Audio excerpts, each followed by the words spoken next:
Many people are angry about America and Israel, and they hope that America will disappear very soon, and Israel so and so, and then we will have peace on earth, eternal peace.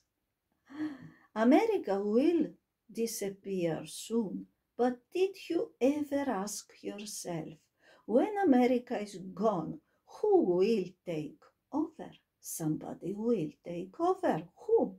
The Antichrist, the world dictator, with iron fist, because communism is coming. What is communism? The highest level of capitalism. An elite, and all the others slaves. Prepare. Come back to Jesus Christ to be saved.